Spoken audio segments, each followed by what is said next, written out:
Guys welcome back to a new video. आजकेर এই ভিডিওটাতে আমি তোমাদের সাথে শেয়ার করব 2025 এ স্বামী বিবেকানন্দ ইউনিভার্সিটিতে BSc in biotechnology course fees, eligibility criteria, scholarship, loan facility, duration, admission process এবং প্লেসমেন্ট সম্পর্কে। তো চলো ভিডিওটা স্টার্ট করা যাক। ফার্স্টে হচ্ছে কোর্স ফিজ হচ্ছে এই বছরে 3,40,000, অ্যাডমিশন হচ্ছে 15,000 আর ফার্স্ট সেমিস্টার হচ্ছে 90,000। এলিজিবিলিটি ক্রাইটেরিয়া তোমাদের 12তে সায়েন্স ব্যাকগ্রাউন্ড বা বায়ো সায়েন্স থাকতে হবে আর মিনিমাম পাসিং মার্কস থাকলেই তোমরা এলিজিবল। স্কলারশিপ আছে, তোমরা যারা 12তে হয়তো খুব ভালো মার্কস পেয়েছো তারা স্কলারশিপের জন্য অ্যাপ্লাই করতে পারবে। তোমাদের সেই স্কলারশিপটা পেলে তোমাদের যে কোর্স ফিজটা আছে সেটা অনেকটা কমে যাবে। অনেক রকম স্কলারশিপ আছে, যেমন স্বামী বিবেকানন্দ স্কলারশিপ, আরও অনেক কিছু। লোন ফ্যাসিলিটি এখানে 2 টাইপস অফ লোন ফ্যাসিলিটি আছে। একটা হচ্ছে স্টুডেন্ট ক্রেডিট কার্ড আর সেকেন্ড হচ্ছে তোমাদের নিজস্ব ব্যাংকের লোন। তোমরা তোমাদের যেখানে ব্যাংক অ্যাকাউন্ট আছে সেখান থেকে গিয়ে এডুকেশন লোনও নিতে পারো বা স্টুডেন্ট ক্রেডিট কার্ড করতে পারো, এটা টোটালি তোমার উপর ডিপেন্ড করছে। ডিউরেশন বলে দিই, এটা হচ্ছে 4 ইয়ার্সের কোর্স, 4 বছর 8টা সেমিস্টার, 4 ইয়ার্স 8 সেমিস্টার্স। আর তোমাদের সেশন হবে 2025 থেকে 2029 অবধি।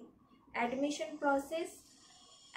প্রসেস বলি, তোমরা যারা এই বছরে স্বামী বিবেকানন্দ ইউনিভার্সিটিতে বায়োটেকনোলজিতে অ্যাডমিশন নিতে চাও তারা অবশ্যই এই নাম্বারটাতে আমাকে কন্ট্যাক্ট করতে পারো। তোমরা মেসেজও করতে পারো, কন্ট্যাক্টও করতে পারো। মেসেজ করলে নিজের নাম, বায়োটেকনোলজি, স্বামী বিবেকানন্দ ইউনিভার্সিটি এটা লিখে তোমরা আমাকে মেসেজ করতে পারো। আমি তোমাদেরকে প্লেসমেন্টের পিডিএফ, ফিজ স্ট্রাকচার, আর যদি তোমাদের মধ্যে কেউ লোন নিয়ে পড়তে চাও তাহলে লোনের সমস্ত ডিটেলস আমি তোমাদেরকে পাঠিয়ে দেবো। অ্যাডমিশন অলরেডি স্টার্ট হয়ে গেছে।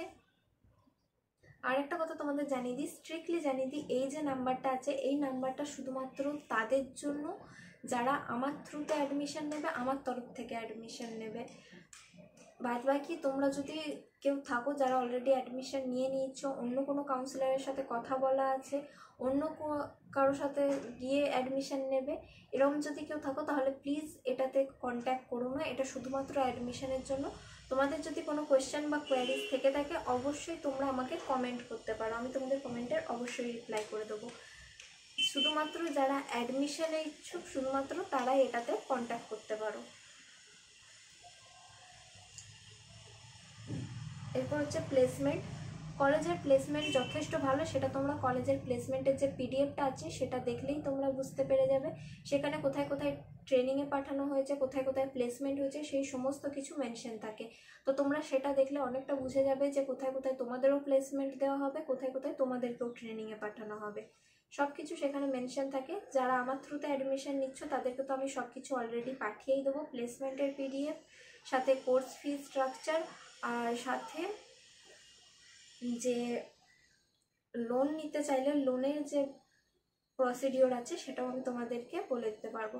আর যারা আমার থ্রুতে অ্যাডমিশন নিচ্ছ না তাদেরকে আমি বলে দিই অবশ্যই নিজের কাউন্সিলরের কাছ থেকে প্লেসমেন্টের পিডিএফ, কোর্স ফি স্ট্রাকচার আর লোনের ব্যাপারটা ভালো করে জেনে নিও।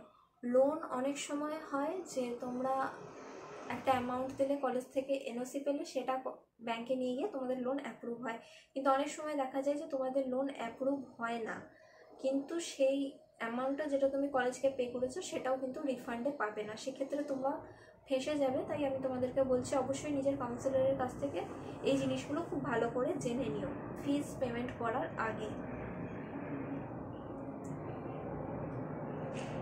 আর যারা আমার থ্রুতে অ্যাডমিশন নিচ্ছ তাদেরকে তো আমি সমস্ত কিছু হেল্প করেই দেবো A to Z। আর যারা নিচ্ছ না তাদের ক্ষেত্রে আমি বলে দিলাম কী কী জিনিস মাথায় রাখবে। আর যদি তারপরে কোনো কোয়েশ্চেন বা কোয়ারিজ থাকে তোমাদের তাহলে অবশ্যই তোমরা কমেন্টে আমাকে জানাতে পারো, আমি কমেন্টে রিপ্লাই করে দেবো। এই নাম্বারটা শুধুমাত্র তাদের জন্য যারা শুধু অ্যাডমিশন নেবে, শুধুমাত্র অ্যাডমিশনের ক্ষেত্রে। কারো কোনো কোয়েশ্চেন থাকলে অবশ্যই কমেন্ট করে জানিও। অ্যাডমিশন এবার বলে দিই অলরেডি স্টার্ট হয়ে গেছে, তোমরা অ্যাডমিশন নিতে পারো। অ্যাডমিশন সেরকম কিছু না, শুধুমাত্র ডকুমেন্টস লাগবে, কলেজে গিয়ে যাবে, অ্যাডমিশনের যে টাকাটা আছে 15,000 সেটা দিলেই তোমাদের অ্যাডমিশন হয়ে যাবে। এখন আমি জানি যে তোমাদের কলেজ পরীক্ষাই হয়নি, রেজাল্টও বেরোয়নি, বাট হ্যাঁ তার সত্ত্বেও এখনও অ্যাডমিশান স্টার্ট হয়ে গেছে। তোমরা পরীক্ষার আগেই তোমরা অ্যাডমিশান নিয়ে নিতে পারো।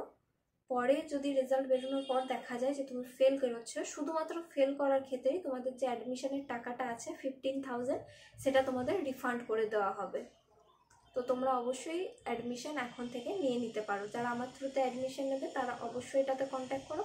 আর যারা অন্য কোনোভাবে অ্যাডমিশন নিচ্ছে, অন্য কোনো কাউন্সিলর বা অন্য কারোর সাথে কথা বলা আছে, তারা যেই জিনিসগুলো আমি বললাম তারা সেগুলো অবশ্যই দেখে শুনে অ্যাডমিশন নিও।